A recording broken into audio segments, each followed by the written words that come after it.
sorry for his family and for that community itself. And we want better.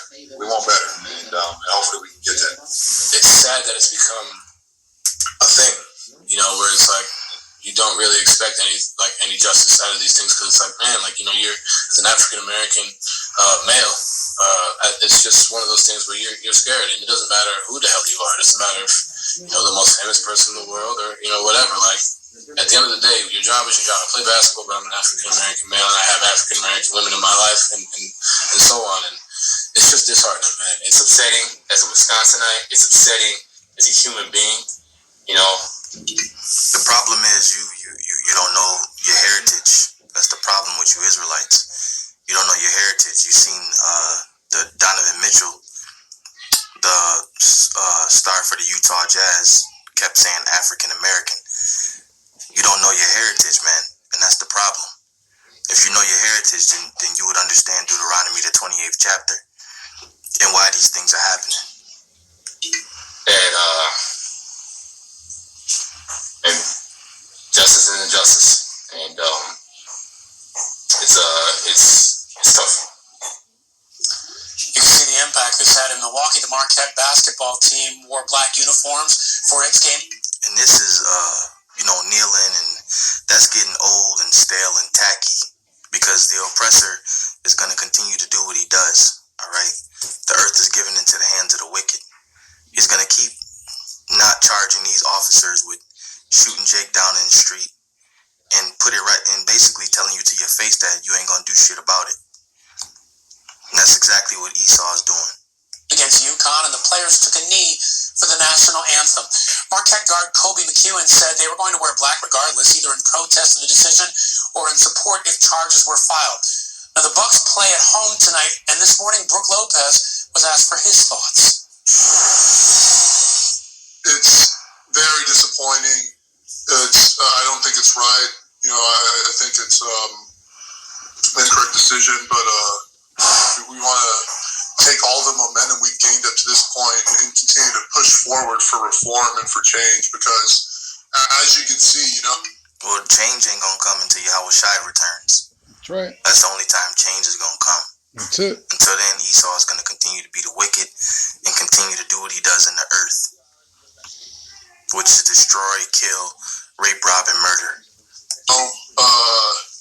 There's still a long way to go, and even as outspoken as we were, as united as we were and are, I do anticipate something from us. This is obviously all something that each and every one of us are very, very passionate about, as you guys saw last year, and we continue to be so. And there is that ongoing conversation. I don't know if we've settled on something for tonight pregame yet, but we are absolutely in the process of figuring out what we can do to help and help prevent these situations from continuing to occur going forward. The Bucks have released the following statement via Twitter. Recurring instances of excessive use of force and immediate escalation when engaging the black community must stop.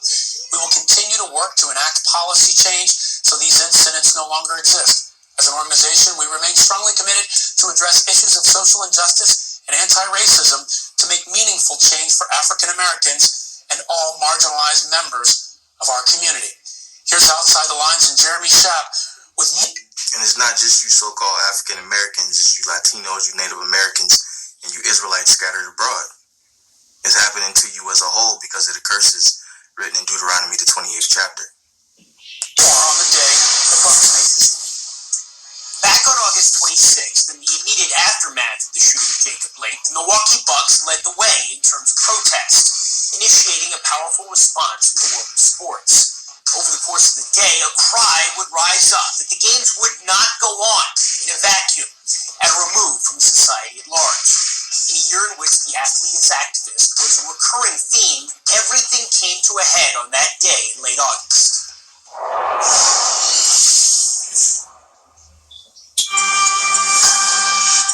A busy Wednesday at the NBA campus in Orlando as the Milwaukee Bucks take on the Orlando Magic. I just want you to see this scene that's kind of unfolding behind me here. So this game should technically be starting in about 3 minutes or so, and nobody's on the floor. It's very empty here in the arena. Everyone here in the NBA is totally aware of the real world, and so the real world is being talked about every single day as to the events that are happening in our country. A developing story out of Wisconsin.